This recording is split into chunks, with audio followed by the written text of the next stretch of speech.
7 دن گزرے، سرکار دو عالم صلی اللہ علیہ وسلم کا نام رکھا گیا۔ 7 دن گزرے، سرکار دو عالم صلی اللہ علیہ وآلہ وسلم کو حضرت حلیمہ سعدیہ کے سپرد کیا گیا۔ 7ویں دن رسول خدا صلی اللہ علیہ وآلہ وسلم کا عقیقہ کیا گیا۔ باہر سے عورتیں آتی تھیں بچوں کو لینے کے لیے، ہر طرف سے جب بچے عورتوں نے لے لیے نا، تو حلیمہ سعدیہ سب سے کمزور اور سب سے ضعیف وہ عورت تھی، اور ان کا جو جانور تھا نا وہ بھی کمزور تھا، وہ پیچھے رہ گئیں۔ تو عورتیں ایسے بچوں کو منتخب کرتی تھیں کہ جن کے باپ ہوں اور وہ اچھے پیسے دے سکیں۔ جب عورتوں نے دیکھا نا کہ یہ بچہ ہے تو بڑا خوبصورت ہے، بھی بڑا پیارا، لیکن اس کا باپ نہیں ہے، ہمیں مزدوری نہیں ملے گی، تو انہوں نے سرکار کو چھوڑ دیا۔ لیکن عاشق لوگ یہ کہتے ہیں کہ انہوں نے سرکار کو نہیں چھوڑا، سرکار نے ان کے غرور کی وجہ سے ان کو چھوڑ دیا کہ دوان پیسے والے چاہیے نا تو تسی پیسے والے آل جاؤ، ہم جس کو نوازیں گے پھر دنیا قیامت تک اس کی صفتیں کرے گی۔ حلیمہ سعدیہ جب آئیں سرکار کے پاس اور سرکار کو دیکھا تو اپنے خاوند سے مشورہ کیا کہ اور کوئی بچہ مل نہیں رہا تو اسی بچے کو لے سکتے ہیں، اللہ تعالیٰ اس میں ہمارے لیے برکت کرے گا۔ اس نے کہا ٹھیک ہے۔ حلیمہ سعدیہ سرکار کو لے کے چلی نا، اپنے جانور پہ بیٹھی تو وہ جانور جو چلتا نہیں تھا وہ دوڑنے لگا، جو سب سے پیچھے تھا نا وہ سب سے آگے ہو گیا۔ جیسے ان کو لے کے اپنے خاندان میں پہنچی نا، اپنے خیمے میں پہنچی، تو وہ بکریاں جو دودھ نہیں دیتی تھی ان کی کھیریوں میں دودھ اتر آیا۔ وہ جانور کہ جن کے پاس دودھ کی دولت نہیں تھی ان کے پاس دودھ آ گیا، جو وہاں کے لوگ بیمار تھے ان کو صحت نصیب ہوگی، اور پورے علاقے میں ایک عجیب سی خوشبو پھیل گئی۔ ایک دن حلیمہ کا خاوند آیا اور اس نے کہا حلیمہ یقیناً کوئی نیک روح لے کے آ گئی ہو، جس دن سے یہ روح ہمارے گھر میں آئی ہے، یہ بچہ آیا ہے، اس دن سے ہمارے گھر سے ہر تکلیف دور ہو گئی۔ سرکار دو عالم صلی اللہ علیہ وآلہ وسلم 2 سال حضرت حلیمہ سعدیہ کے پاس رہے۔ 2 سال کے بعد وہ سرکار کو لے کے آپ کی والدہ کے پاس آئیں، لیکن ساتھ ایک عرض کی کہ مدت پوری ہوگی ہے رضاعت کی، 2 سال بچے کو دودھ پلانا ہے۔ اسلام میں بھی 2 سال ہے اور اسلام سے پہلے بھی 2 سال تھا۔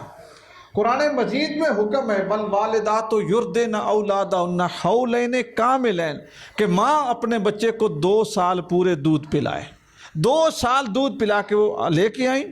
حضرت آمنہ سے آ کے کہتی ہیں کہ اگر یہ بچہ کچھ عرصہ مجھے اور دے دو نا، کچھ عرصہ مجھے اور دے دو، اس کی زبان، اس کی فصاحت، اس کی بلاغت، اس کا بولنا، اس کی ہڈیوں کی مضبوطی، اس کے جسم کی طاقت اور بڑھ جائے گی، اگر آپ راضی ہو تو میں تمہیں ملانے کے لیے لے آؤں گی۔ حضرت آمنہ نے کہا ٹھیک ہے لے جاؤ۔ رسول اللہ صلی اللہ علیہ وسلم اپنے بھائیوں کے ساتھ بکریاں چرانے گئے، وہاں پہ جبریل امین کے ساتھ رسول اللہ کی پہلی ملاقات ہوئی۔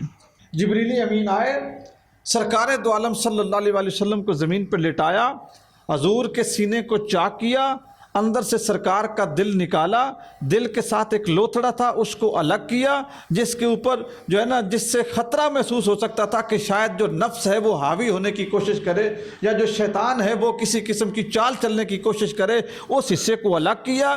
پھر سینے کے اندر دل رکھا، سینے کو جوڑا، سرکار واپس تشریف لائے تو حضرت حلیمہ کے جو دوسرے بچے تھے نا انہوں نے گھر آ کے حضرت حلیمہ سے کہا کہ ہمارے بھائی کے ساتھ آج یہ معاملہ ہوا ہے، یہ معاملہ ہوا ہے اس کے ساتھ۔ کوئی شخص آیا، اس نے ان کو لٹایا اور ان کے سینے کو چیرا اور ان کا دل نکالا اور دل کو دھویا، دھو کے پھر اندر رکھا، پھر سینہ بند کیا تو حضرت حلیمہ نے تو ڈر گئیں۔ یہ پہلا واقعہ شق صدر کا۔ وہ آئیں، حضور کو دیکھا، ملی، چوما، پریشان ہو گئی اور پھر لے کے حضرت آمنہ کے پاس آ گئی اور کہا کہ اب اپنی امانت قبول کیجئے، اب اس بچے سے مجھے ایسے آثار نظر آتے ہیں کہ اس کے اندر سعادت کے آثار ہیں جس کو ہمارا قبیلہ برداشت نہیں کرے گا۔ پھر رسول اللہ صلی اللہ علیہ وآلہ وسلم اپنی والدہ کے پاس رہنے لگے اور کفالت ذمہ داری یہ حضرت عبد المطلب نے لے لی، لیکن حضرت عبد المطلب کا انتقال بھی 8 سال کی عمر میں ہو گیا۔ سرکار کی عمر ابھی 8 سال تھی کہ حضرت عبد المطلب کا بھی انتقال ہو گیا۔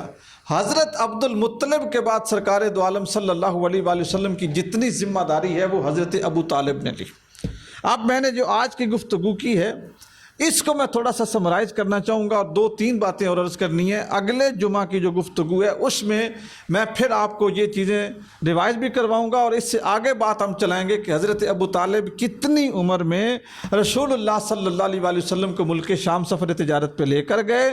ملک شام کی طرف جو ان کا سفر تجارت ہے اس میں پھر کیسے نبوت کے آثار نظر آئے، کس عیسائی نے ان کو دیکھا سرکار کو اور حضرت ابو طالب سے کہا کہ یہ بچہ نبی ہے، اس کو بچا کے رکھو، اور کیسے بادل سایہ کرتے تھے، کیسے درخت سایہ دیتے تھے، اور اس پورے سفر میں جو سرکار کے معجزات ہیں وہ ہم اگلے جمعہ پہ ڈسکس کریں گے۔